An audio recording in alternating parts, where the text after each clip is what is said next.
ಹೀಗೆ ಫರ್ಮ್ ಅನ್ನ ಮಾರಿದ್ರ, ಫರ್ಮ್ ಬೇರೆ ಲಿಮಿಟೆಡ್ ಕಂಪನಿ ಬೇರೆ, ರೈಟ್. ಆ ಲಿಮಿಟೆಡ್ ಕಂಪನಿಗೆ ಫರ್ಮ್ಸ್ ಅನ್ನ ಮಾರಿದಾಗ ರೈಟ್ ನಾವ್ ಯಾವ ತರ ಕ್ಯಾಲ್ಕುಲೇಷನ್ಸ್ ಅನ್ನ ಮಾಡಬೇಕು ಅಂತಕ್ಕಂಥದ್ದನ್ನ ಯೂನಿಟ್ 3 ನಲ್ಲಿ ಡಿಸ್ಕಸ್ ಮಾಡಬೇಕಾಗಿರುತ್ತಾ. ನೋಡಿ ಏನೇನ್ ಡಿಸ್ಕಸ್ ಮಾಡಬೇಕು. Meaning, need for conversion. ಕಂಪನಿಯನ್ನ ಲಿಮಿಟೆಡ್ ಕಂಪನಿಗೆ ಮಾರಿದ್ರೆ ಅದು ಕನ್ವರ್ಟ್ ಆಯ್ತು. ಓಕೆ, ಫರ್ಮ್ ಒಂದು ಕಂಪನಿ ಲಿಮಿಟೆಡ್ ಕಂಪನಿ ಆಯ್ತು. Need for conversion. Purchase consideration, PC ಅಂತ ಬರುತ್ತೆ. ಪರ್ಚೇಸ್ ಕನ್ಸಿಡರೇಷನ್ ಎಷ್ಟು ಮಾರಬೇಕು, ಎಷ್ಟು ಕೊಂಡ್ಕೊಳ್ಬೇಕು ಕಂಪನಿನ ಅಂತದನ್ನ ವ್ಯಾಲ್ಯೂ ಫಿಕ್ಸ್ ಮಾಡ್ತಾರೆ, ಅದನ್ನ ಪರ್ಚೇಸ್ ಕನ್ಸಿಡರೇಷನ್ ಅಂತ ಕರೀತಾರೆ. ನೆಕ್ಸ್ಟ್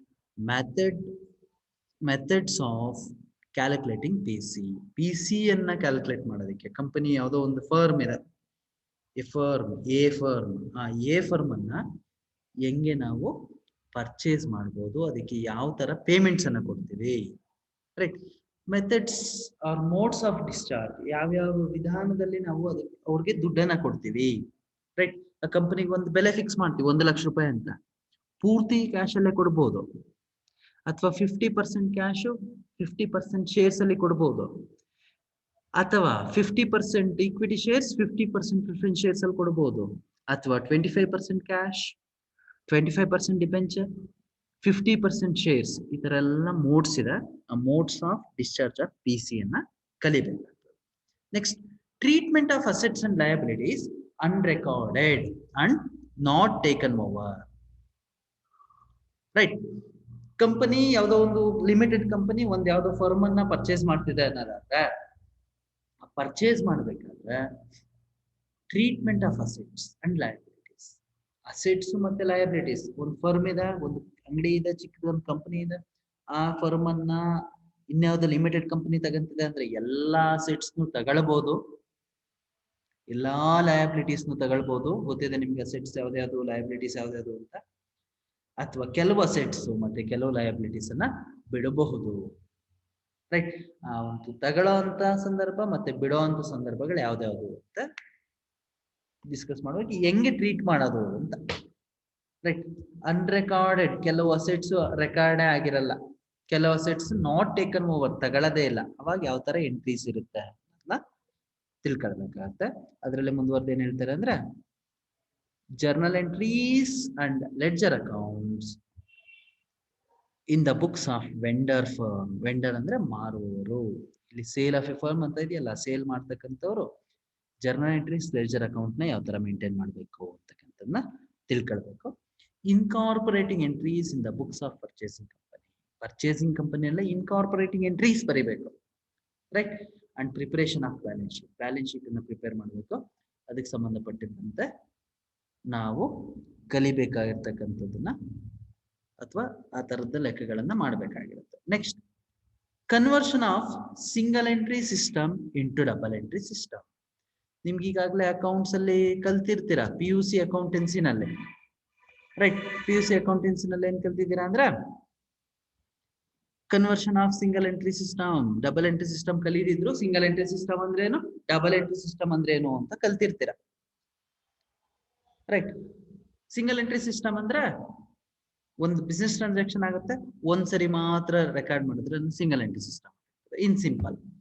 ಡಬಲ್ ಎಂಟ್ರಿ ಸಿಸ್ಟಮ್ ಅಂದ್ರೆ ಬಿಸ್ನೆಸ್ ಟ್ರಾನ್ಸಾಕ್ಷನ್ಸ್ ಅನ್ನ 2 ಸಾರಿ ಎಂಟ್ರಿ ಮಾಡ್ತಕ್ಕಂಥದ್ದು, ರೈಟ್. ಒಂದೊಂದ್ ಸಾರಿ ಡೆಬಿಟ್ ಅಂತ, ಮತ್ತೊಂದ್ ಸಾರಿ ಕ್ರೆಡಿಟ್ ಅಂತ ಎಂಟ್ರಿ ಮಾಡಬೇಕಾಗಿರ್ತಕ್ಕಂಥದ್ದನ್ನ double entry system of bookkeeping ಅಂತ ಕರೀತಾರೆ, ರೈಟ್. ಅದರಲ್ಲಿ ಆಬ್ಜೆಕ್ಟಿವ್ಸ್, ಯಾಕೆ ಸಿಂಗಲ್ ಎಂಟ್ರಿನ ಡಬಲ್ ಎಂಟ್ರಿ ಮಾಡಬೇಕು, ಉದ್ದೇಶಗಳೇನು, objectives. Steps in conversion, single ಎಂಟ್ರಿನ ಡಬಲ್ ಎಂಟ್ರಿ ಆಗಿ ಕನ್ವರ್ಟ್ ಮಾಡಬೇಕಾದ್ರೆ ಸ್ಟೆಪ್ಸ್ ಬರುತ್ತೆ, ಪ್ರೊಸೀಜರ್ ಬರುತ್ತೆ. Next, preparation of opening statement of affairs. Opening statement of affairs prepare ಮಾಡೋದು ಹೇಗೆ. Total debtors account, total creditors account, debtors account, creditors account, ledger ಹಾಕಕ್ ಬರುತ್ತಲ್ಲ, ಆ ಲೆಡ್ಜರ್ ಹಾಕ್ತಕ್ಕಂಥದ್ದನ್ನ, ರೈಟ್. ಆ total debtors account, total creditors account, ಈ ತರ ledger ಗಳನ್ನ ಹಾಕ್ಬೇಕು. ಕ್ಯಾಶ್ ಬುಕ್ ಮೇಂಟೈನ್ ಮಾಡಬೇಕು, ಬ್ಯಾಂಕ್ ಬುಕ್ ಅಥವಾ ಬ್ಯಾಂಕ್ ಅಕೌಂಟ್ ಮೇಂಟೈನ್ ಮಾಡಬೇಕು.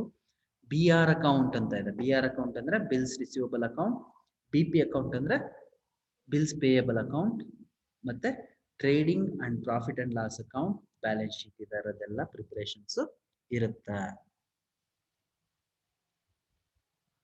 Right. Next, unit 5, that is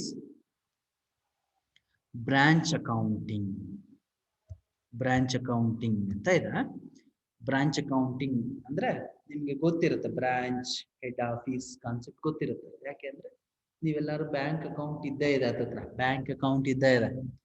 bank ಅಂದ್ರೆ ಟೇಕ್ ಫಾರ್ ಎಕ್ಸಾಂಪಲ್ SBI ಅಂತ ಇದ್ರೆ ಹೆಡ್ ಆಫೀಸ್ ಒಂದ್ ಕಡೆ ಇರುತ್ತೆ, ಬ್ರಾಂಚ್ ಆಫೀಸ್ ಬೇರೆ ಬೇರೆ ಕಡೆ ಇದೆ. ಹೆಡ್ ಆಫೀಸ್ SBI ಇದು ತುಮಕೂರಿನಲ್ಲಿ ಚರ್ಚ್ ಸರ್ಕಲ್ ಇದೆ. ಬ್ರಾಂಚ್ಗಳು ತುಂಬಾ ಕಡೆ ಇದೆ. ನಮ್ ಶಿರಾಗೇಟ್ ನಲ್ಲಿ ಇದೆ, ಯಲ್ಲಾಪುರದಲ್ಲಿದೆ, ತುಮಕೂರು ಯೂನಿವರ್ಸಿಟಿ ಹತ್ರ ಇದೆ, ಬಟವಾಡಿ ಹತ್ರ ಇದೆ, SS ಪುರಂ ಇದೆ, SIT ಇದೆ. ಈ ತರ ಸೋ ಮೆನಿ ಬ್ರಾಂಚಸ್ ಇರುತ್ತೆ.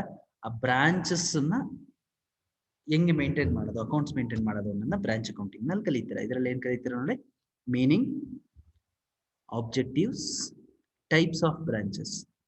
ರೈಟ್. ಟೈಪ್ಸ್ ಆಫ್ ಬ್ರಾಂಚಸ್ ಅಂತಂದ್ರೆ ಡಿಪೆಂಡೆಂಟ್ ಬ್ರಾಂಚ್, ಇಂಡಿಪೆಂಡೆಂಟ್ ಬ್ರಾಂಚ್, ಈ ತರ ಎಲ್ಲ ಬೇರೆ ಬೇರೆ ಬ್ರಾಂಚ್ಗಳು ಬರ್ತವೆ. ಅದರಲ್ಲಿ features of dependent branch features ಏನು ಅಂತ ಕಲಿಬೇಕು. ಮೆಥಡ್ಸ್ ಆಫ್ ಅಕೌಂಟಿಂಗ್ ಲೆಕ್ಕಗಳನ್ನು ಮಾಡಬೇಕಾದ್ರೆ ರೈಟ್ ಯಾವ ಮೆಥಡ್ ಅನ್ನ ಬಳಸಬೇಕು. ರೈಟ್. ಅದರಲ್ಲಿ ವೇರಿಯಸ್ ಮೆಥಡ್ಸ್ ಬರ್ತದೆ, ಅದರಲ್ಲಿ ಯಾವ ಮೆಥಡ್ ಅನ್ನು ಬಳಸಬೇಕು ಅಂತ ಹೇಳ್ಕೊಡ್ತೀನಿ. Supply of goods at cost price and invoice price. Right. Head office ಬ್ರಾಂಚ್ಗಳಿಗೆ ಕಾಸ್ಟ್ ಪ್ರೈಸ್ ಎಷ್ಟಕ್ಕೆ ಉತ್ಪಾದನೆ ಆಗಿರುತ್ತೆ ಅಷ್ಟಕ್ಕೆ ವಸ್ತುಗಳನ್ನ ಕೊಡಬಹುದು, ಅಥವಾ ಪ್ರಾಫಿಟ್ ಅನ್ನ ಸೇರಿಸ್ಕೊಂಡು ಕೊಡಬಹುದು. ಇನ್ವಾಯ್ಸ್ ಪ್ರೈಸ್, ಕಾಸ್ಟ್ ಪ್ರೈಸ್ ಅಂತ ಕರೀತಾರೆ. ಸ್ಟಾಕ್ ರಿಸರ್ವ್, ಸ್ಟಾಕ್ ಅನ್ನ ರಿಸರ್ವ್ ಮಾಡಬೇಕು. Problems on dependent branches under debtor system and final account system. Okay, problems ಇರುತ್ತೆ ಇದರಲ್ಲಿ ಬ್ರಾಂಚ್ ಅಕೌಂಟಿಂಗ್ ನಲ್ಲಿ. ಇದರಲ್ಲಿ ಡೆಟಾರ್ ಸಿಸ್ಟಮ್ ಮತ್ತೆ ಫೈನಲ್ ಅಕೌಂಟ್ ಸಿಸ್ಟಮ್ ಅಂತ ಇರುತ್ತೆ. ಆ ಎರಡೂ ಸಿಸ್ಟಮ್ ಅಲ್ಲೂ ಪ್ರಾಬ್ಲಮ್ ಸಾಲ್ವ್ ಮಾಡಬೇಕಾಗಿರುತ್ತೆ. ನೆಕ್ಸ್ಟ್ ಕೊನೆಯದು last unit, departmental accounting. Right. Departmental accounting meaning, need allocation of joint expenses on suitable basis, calculation of departmental purchases, interdepartmental transfer of goods at cost price at invoice price, preparation of departmental trading and profit and loss account and balance sheet. Departments ನಮ್ಮ ಕಾಲೇಜಲ್ಲಿ ನಿಮಗೆ departments ಗೊತ್ತಿದೆ. Right. ಆ ಥರನೇ ಕಂಪನಿಗಳಲ್ಲಿ departments ಅಂತ ಬರುತ್ತೆ. ಆ ಡಿಪಾರ್ಟ್ಮೆಂಟ್ ಅಕೌಂಟ್ಸ್ ಅನ್ನ ಹೇಗೆ